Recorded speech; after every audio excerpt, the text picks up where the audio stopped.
WBCB presents Pro Wrestling Weekly. The longest-running pro wrestling radio talk show in the history of terrestrial radio. And he's obviously Michael Cole. Call in with a question or comment at 215-949-3232 or 888-922-2149. Talking wrestling. Yeah. Because that's what this show's about. That's what we've been doing for over 16 years. No. It's about sports entertainment. And now here are your hosts of Pro Wrestling Weekly, Fearon Derry and Lucas DeSangro. Will you stop marking out over there? Sorry. Move over, kid. I'm taking your microphone. You're shallow. You know that? I'm running on 2 hours of sleep. I don't remember what the hell I do anymore. Shut up!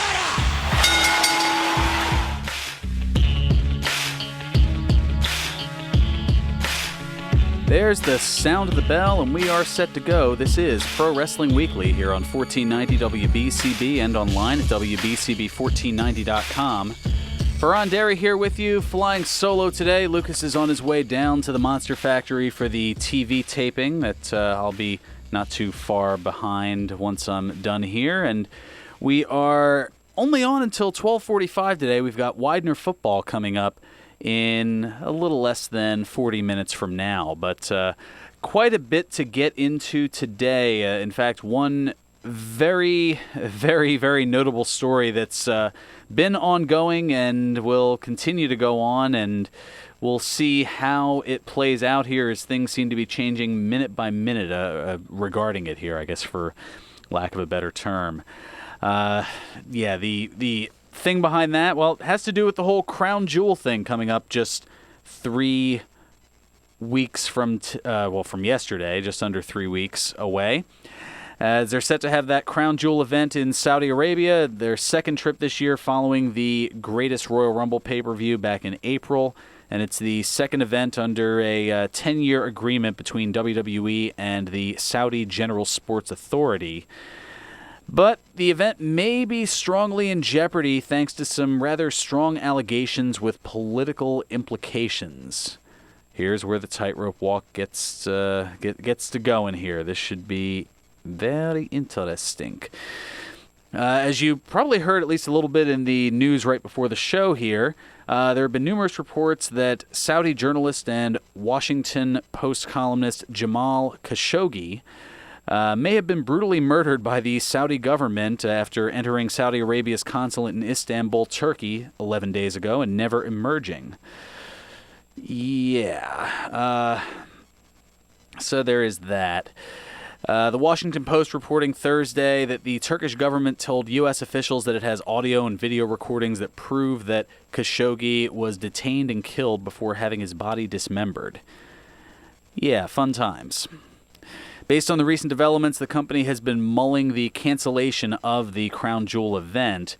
According to Dave Meltzer from the Wrestling Observer, he says that WWE officials are setting backup plans in place if Crown Jewel is canceled or rescheduled, which we will certainly see about that. Oh, man. This is, as I said, it's a very difficult situation. That is, I guess, the best way to describe it here. Fans on social media have been getting the hashtag #CancelCrownJewel trending. Even politicians have chimed in. Various senators and members of Congress have advised WWE to hold off on the event. That's how crucial this situation has become and will continue to become here. At least in the immediate future, as things make their way through here. I mean, for example, New Jersey Senator Bob Menendez, he noted that there should be governmental involvement because of close ties between WWE and the U.S. government. Menendez saying, quote, "Private enterprise is private enterprise, different than a governmental entity. But because Linda McMahon, WWE Chairman Vince McMahon's wife and former high-ranking WWE executive, is a part of the president's cabinet, it falls into a gray area where the administration really should give it some thought and maybe even prevail upon them not doing it." So we shall see about that. How that's going to go, I wish I had an answer on it. I don't know. But it's Now, WWE, where do they stand in all this? Well, they had a very, very brief statement on all this yesterday saying, quote, We are currently monitoring the situation. End quote. That's all they had to say about it. We are currently monitoring the situation. Yeah, the issue, challenge, and everything associated with it here, it's I guess a matter of socio-political issues and potential governmental issues versus, I think Vince McMahon said it best a while ago. It's all about the money. It's all about the money. Yeah, that's what puts them in a tough spot and then some here. As well, there are a lot of moral questions that are being brought up regarding the requests and restrictions associated with this 10-year deal, which, based on the second quarter earnings reports, the first Saudi event, that Greatest Royal Rumble, netted WWE somewhere in the $40 to $50 million range.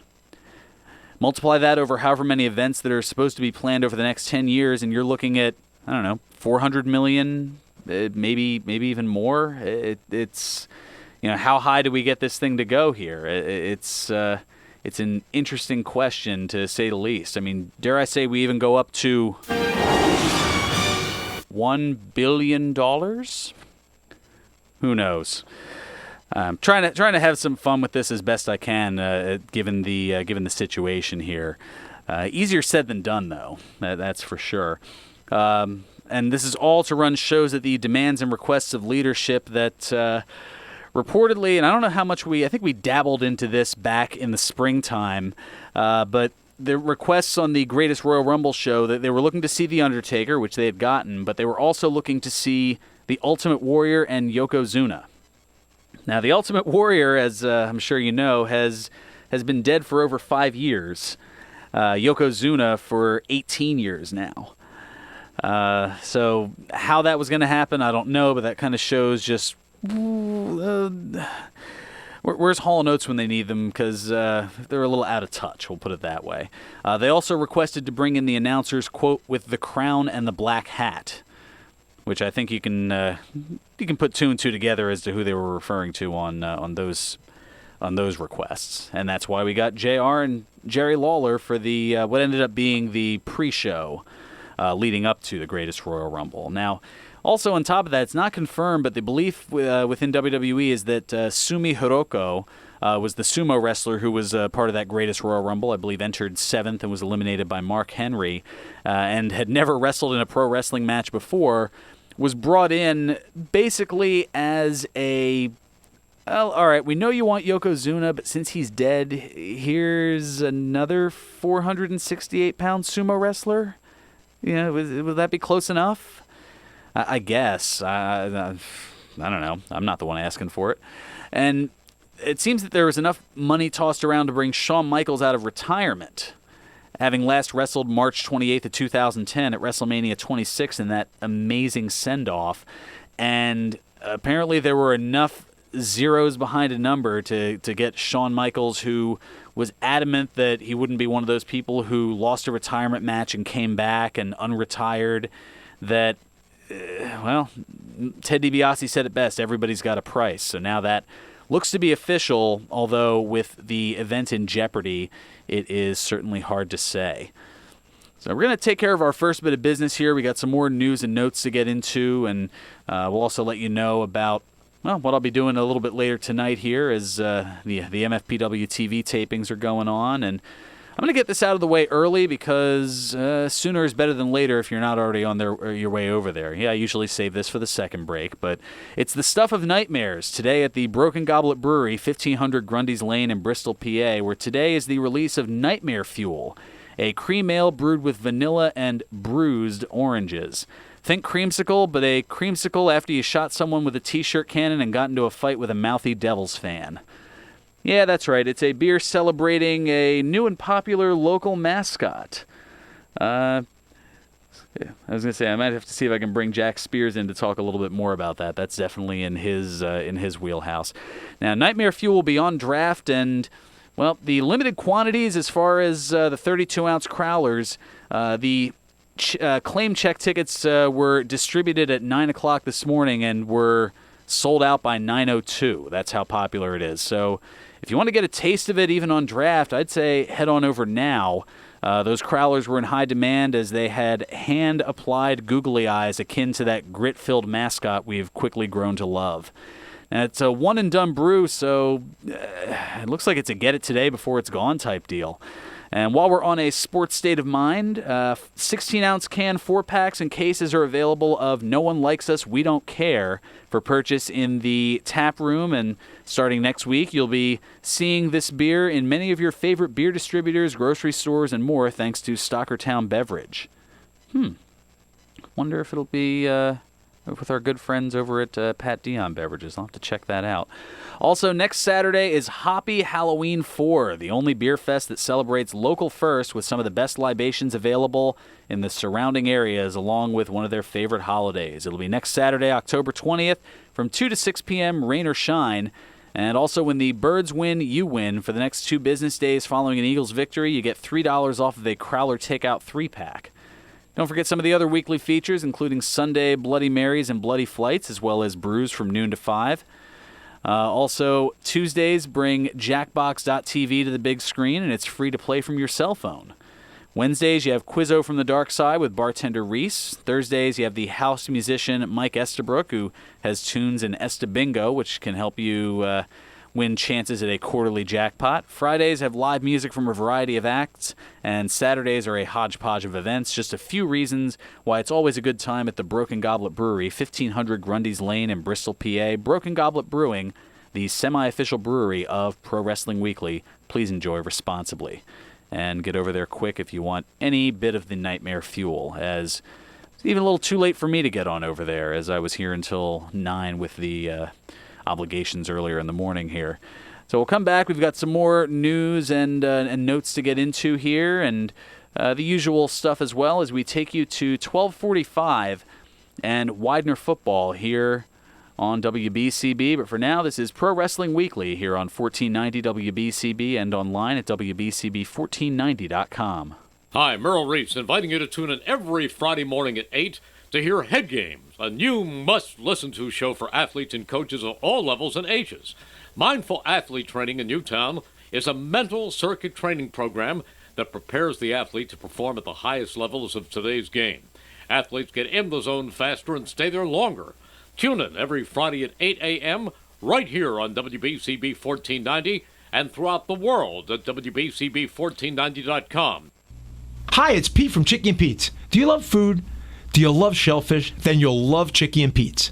The best mussels you'll ever have, guaranteed. An assortment of the freshest crabs, seasoned the Chicky and Pete's way. And things you can't get anywhere else. Lobster pizza, crab nachos, and our famous lobster cheesesteak. We have a huge selection of draft beer and the best selection of craft beer. For your next night out, visit Chicky and Pete's. And remember, it's a lot more fun to eat in a bar than drink in a restaurant. Not on my watch, our military service members say, as they volunteer to serve, as they move out, stand firm, and take fire. So not on our watch, we say, to the severely ill or injured veterans who can't get the care they deserve to live full and independent lives, even when there's no government funding or a nursing home seems like the only option. We won't leave one warrior behind. Not on our watch. Join us at findwwp.org. Got the Luigi death stare from Fearon, so we might have to... I didn't give you the Luigi death stare. That's not true. You're breaking kayfabe. Breaking kayfabe. We're gonna break something else during this commercial. There we go. That's what I like to see. And now, more Pro Wrestling Weekly with your hosts, Fearon Derry and Lucas DeSangro. Are we getting into that controversy again? I know how it feels, and it's not fun.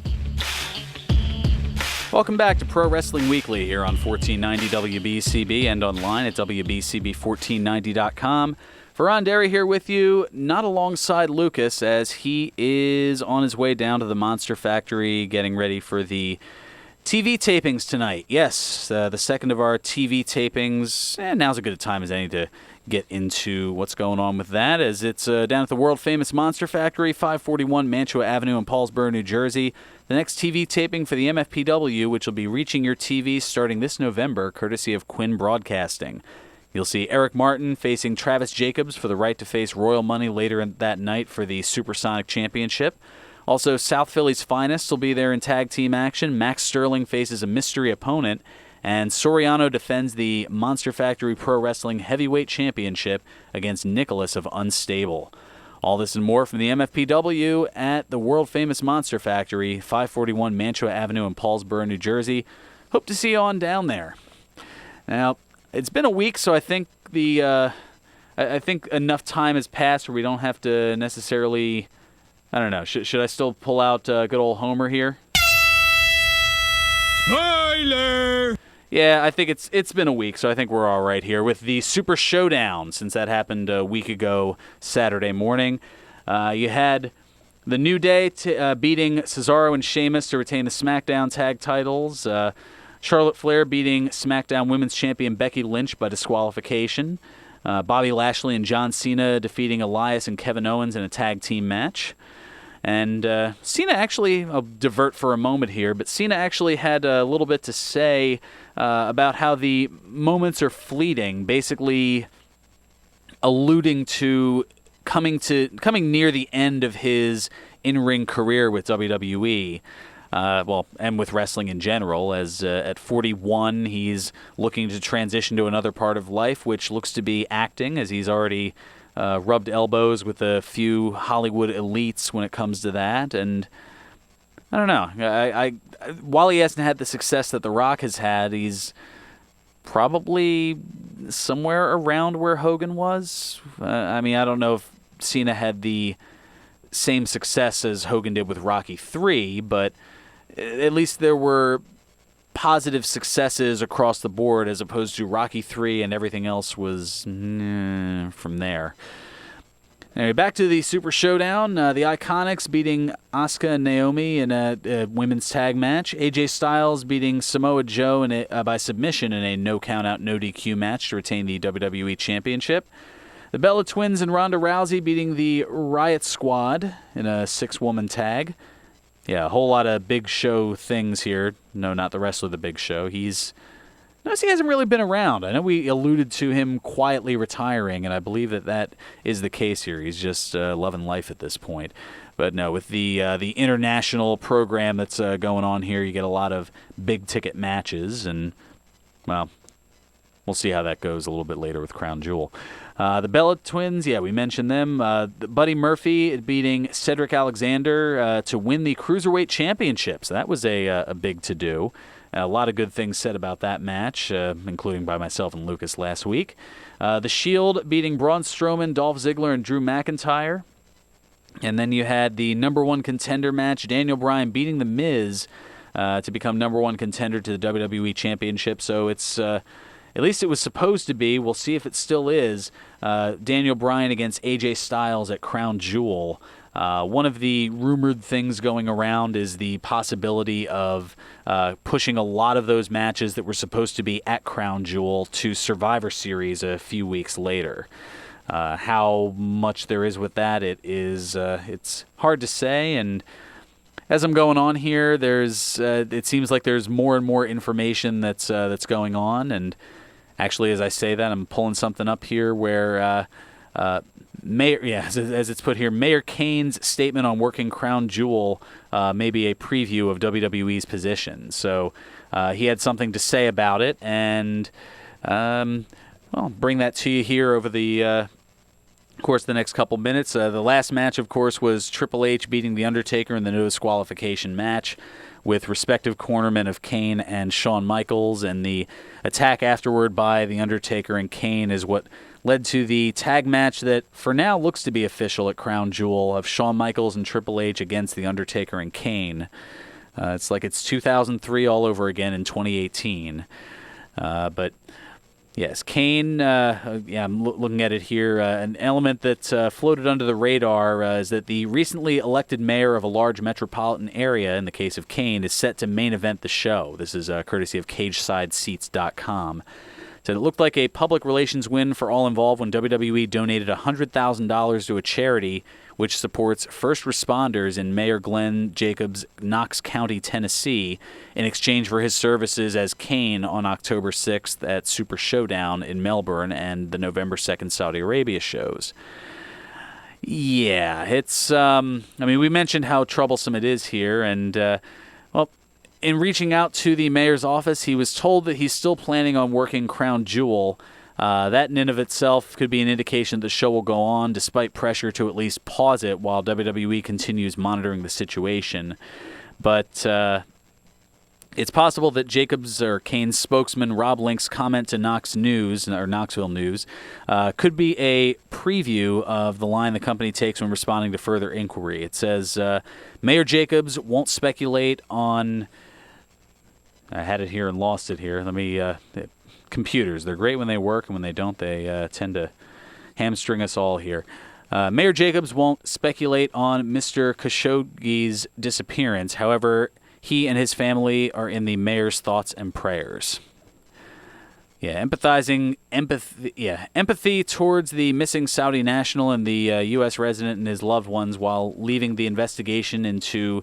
This is a quote, by the way, from CageSideSeats.com. It says, empathizing empathy toward the missing Saudi national and U.S. resident and his loved ones while leaving the investigation into his alleged state-ordered murder in Turkey to the appropriate authorities is probably a safe course for Jacobs to take. Will it work for a publicly traded corporation with customers, partners, and sponsors all over the globe? And that is the question. I know that there have... As we're delving back to this for a moment here, because, I mean, it's the big news of the week here, there have been a lot of postings on social media of people canceling their WWE Network subscriptions and distancing themselves because of this whole thing. And on top of it all, there's also that whole thinly veiled make-good, which we've alluded to before, of the Women's Evolution pay-per-view that's coming up on the 28th, just 2 weeks from tomorrow. So there's a lot of different things going on with this, to say the least. Yeah, and the Evolution, well, we can get into the Evolution lineup a little bit later. So far, 6 matches are set for the card. Although coming up tomorrow, this is something that's also flown under the radar, but Impact's Bound for Glory. That's right. The big pay-per-view for, well, what was TNA, now Impact Wrestling. They've got 8 matches announced on the card here, including the Latin American Exchange, Santana, Ortiz, and Conan against the OGs of Hernandez, Homicide, and King, Eddie Kingston. That's going to be in a concrete jungle death match. Also, Eli Drake's taking on an open challenger. Ali's going against Su Yung. You've got Matt Sydal and Ethan Page against Rich Swann and Willie Mack. Good to see Swann's surfaced in Impact after a bit of a controversial departure from WWE. Tessa Blanchard defending the Knockouts title against Taya Valkyrie. Also, Eddie Edwards against Moose. And then you've got, this is another interesting one, 2 hardcore-ish matches on the same show. This should be interesting. Ohio versus Everything's Dave Christ, Jake Christ, and Sami Callihan against Brian Cage, Phoenix, and Pentagon Jr. in an OVE rules match. So yeah, more plunder, as American Dream doth the road used to say. And finally, the Impact World Championship, Austin Aries defending against Johnny Impact. Johnny Impact, Johnny Nitro, John Morrison, all of his different aliases. So that should be interesting for tomorrow. Yeah. Let's get into a little bit more news here, as we're just about 15 minutes away from football here. Jeff Jarrett's Global Force Entertainment, along with Wrestling Travel, they're partnering to offer tickets and travel packages to New Japan Pro Wrestling's Wrestle Kingdom 13 on January 4th, 2009. Always interesting how that goes about, as that's one of the rare wrestling events that is always on the same date no matter what day of the year it is. It's not like it's always on a Sunday or always on a Saturday. It is always on January 4th, regardless of whether it's a Sunday, a Tuesday, or in this year's case, a Friday. And that's going to be at the Tokyo Dome. Now, Wrestling Travel has been emerging over the past year and building success, including being one of the main attractions and headline sponsor at Wrestling MediaCon 2018 in Manchester, England. as well as being a key sponsor for StarCast, the sold-out 4-day podcast convention that sprang up around the independent wrestling show All In, which sold out the Sears Center outside Chicago back on September 1st.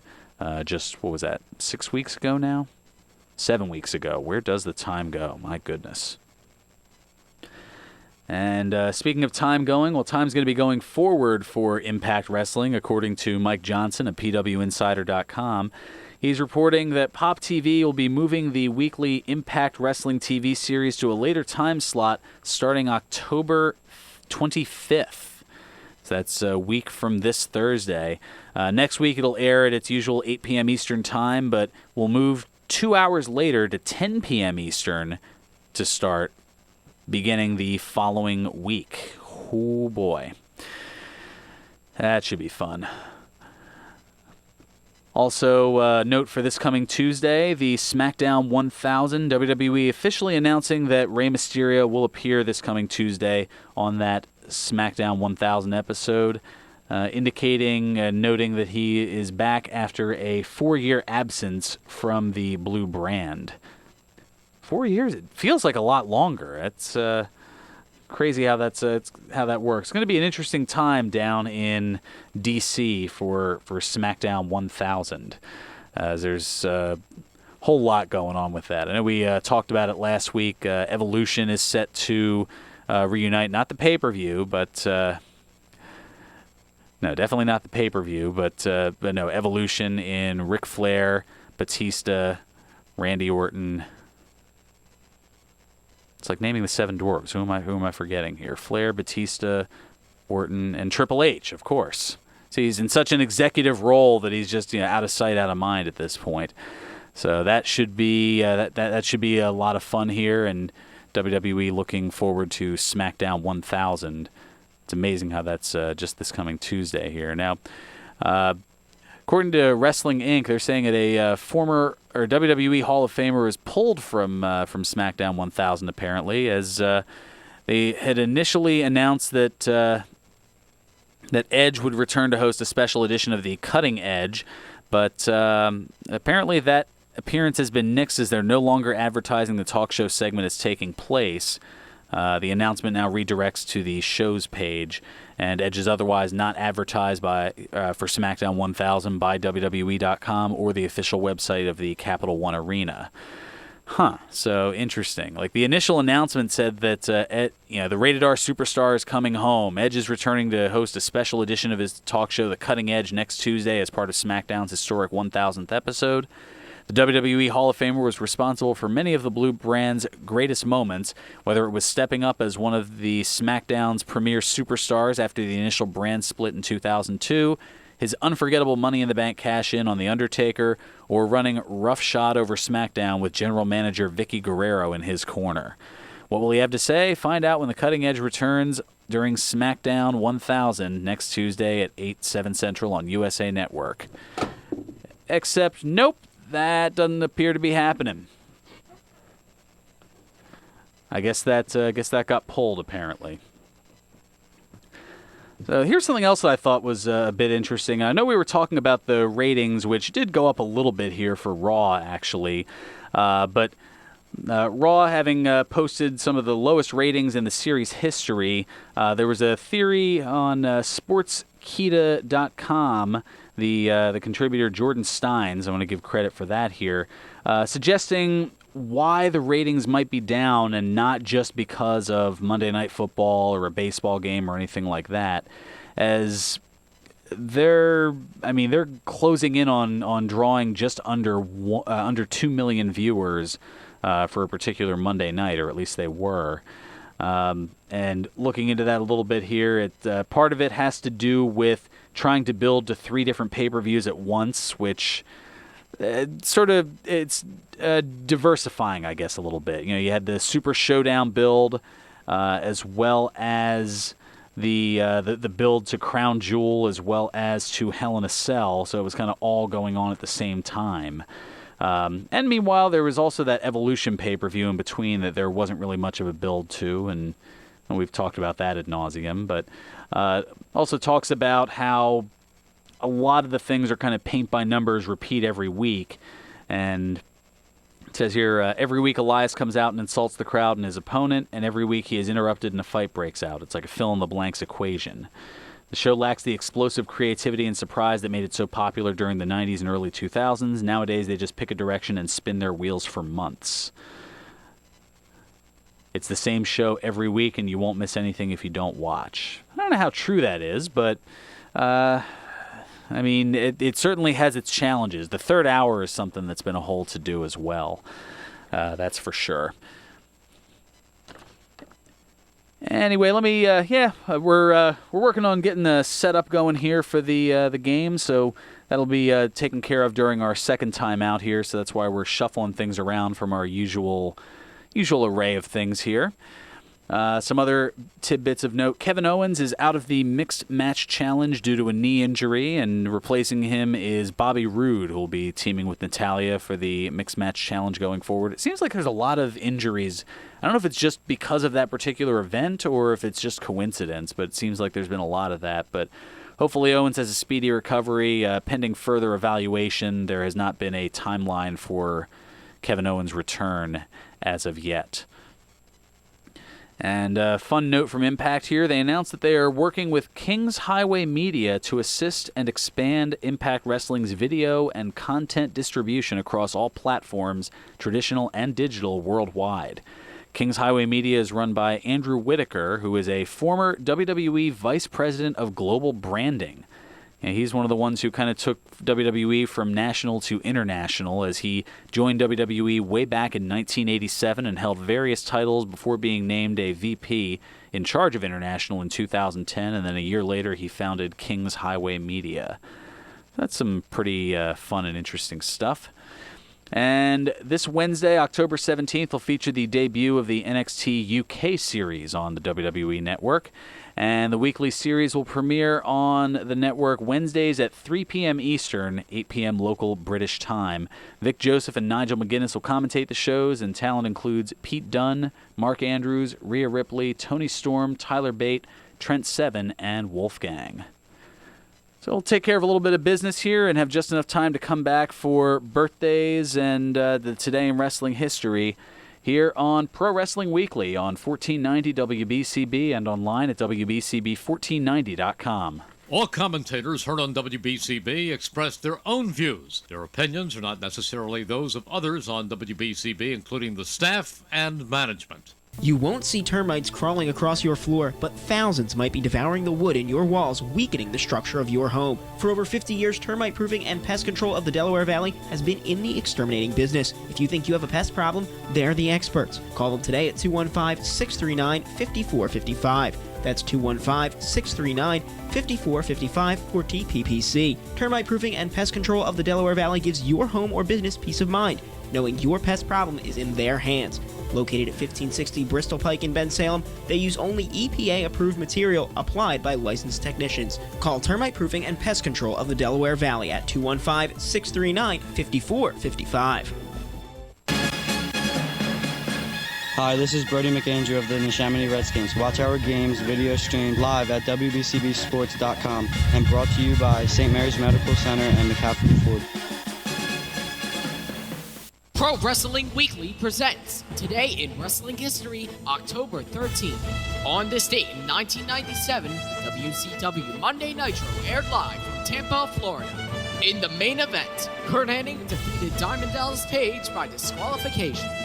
On this date in 2003, WWE Monday Night Raw aired live from Pittsburgh, Pennsylvania. In the main event, Shawn Michaels and Goldberg defeated Ric Flair, Randy Orton, and Mark Henry in a handicap tag team match. On this date in 2008, WWE Monday Night Raw aired live from Anaheim, California. In the main event, CM Punk pinned Chris Jericho with Batista as a special guest referee. On this date in 2012, Ring of Honor held its Glory by Honor pay-per-view. In the main event, Kevin Steen pinned Michael Elgin to retain the ROH World Heavyweight Championship. On this date in 2014, WWE Monday Night Raw aired live from Atlanta, Georgia. In the main event, Dean Ambrose defeated John Cena in a no-holds-barred contract on a pole match. This has been Today in Wrestling History, October 13th.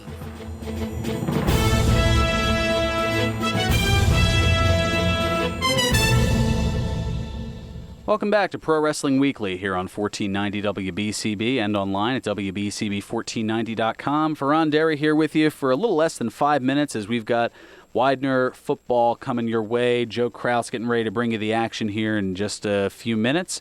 I also want to let you know that the place to get action figures, replica title belts, sports memorabilia, banners, and more is at George's Cards and Collectibles, where coming up this Friday, October 29th from 7 to 8 p.m. at the Neshaminy Mall Sports Cards and Collectibles Show will be Eagles Super Bowl champion offensive tackle. Oh, wow. I had it and then I lost it. Halapuli Vadivaitai, easy for me to say. George's has 2 locations for all of your cards and collectibles needs, including their original store at 7755 New Falls Road in Levittown, and in the Neshaminy Mall in the movie theater wing. For more information, go to georgescollectibles.com and follow George's Cards and Collectibles on Facebook. So for next week, I think we'll get into some SmackDown memories, since it's the 1000th episode of SmackDown coming up this Tuesday. It's been around for, 18 years at this point. No, 19 years. I can do math. Yeah, 1999 was when it made its debut. Jack Spear saying as long as you've been alive. No, come on, you're not that young. Pretty close. Yeah, you were a toddler when it first came out. But yeah, we've got just about you know what? Hey, since Lucas isn't here and I really don't feel like pulling up the drop, I believe you know what time it is, right? Birthdays. That was my Lucas impression. Yeah, that's getting saved. That absolutely is getting saved. Drop worthy. Yeah. Oh, it's totally drop worthy. So we have 2 plus a whopping 7 Brucey bonuses. We really went outside the board for this one here. Oh, wow. Oh. Who do you have? Well, first, the inside of wrestling here. On this date in 1963, Donald Callis was born. The commentator, wrestler, and manager previously known in the WWF as the Jackal of the faction Truth Commission, as well as in ECW as Cyrus, or Cyrus the Virus, and the co-executive vice president of Impact Wrestling, as well as color commentator for New Japan Pro Wrestling, probably known better as Don Callis. He turns 55 today, and on this date in 1970, Michael David Droese was born, the former wrestler best known for his time in the WWF as Wrestling Garbage Man, or I guess nowadays Sanitation Engineer. Duke the Dumpster Droese, he's from back in 1994 to 96, he turns 48 today. Now to stuff outside of wrestling, the Brucey bonuses here. On this date in 1941, Paul Frederick Simon was born.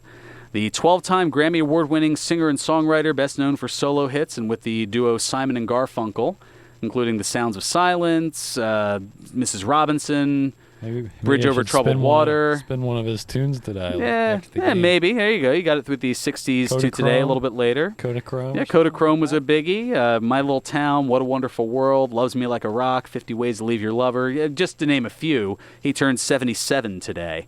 On this date in 1942, Gerald Wayne Jones was born. The ever-present owner of the Dallas Cowboys NFL franchise, better known as Jerry Jones for the last 29 years. He turns 76 today. On this date in 1947, Samuel Roy Hagar was born. The leader of the rock band Van Halen from 1985 to 1996 turns, 71 today. On this date in 1959, Marie Osmond. Yes, of the Osmond musical family, with hits including Paper Roses, Meet Me in Montana, and There's No Stopping Your Heart. She turns 59 today. This date in 1962, Jerry Rice, the longtime NFL wide receiver, considered one of the greatest of all time. He's 56. And from 1969, Nancy Kerrigan was born. You might be a little old for you to remember this one. The Olympic silver medal winning figure skater, best known for being attacked by an assailant hired by rival skater Tanya Harding back in 1994. She turns 49 today. And this one you definitely will know. And this date in 1973, Brian Patrick Dawkins was born. Ooh. The longtime safety for the Philadelphia Eagles, who was just inducted into the Pro Football Hall of Fame earlier this year. He turns the big 45 today. Wow. So, yeah, I know. Where does the time go, right? And speaking of which, that's going to just about do it for me here, as we've got Widener football against Stevenson coming up here on 1490 WBCB. We'll be back next week, hopefully with Lucas. Thank you for tuning in to Pro Wrestling Weekly here on 1490 WBCB and online at WBCB1490.com.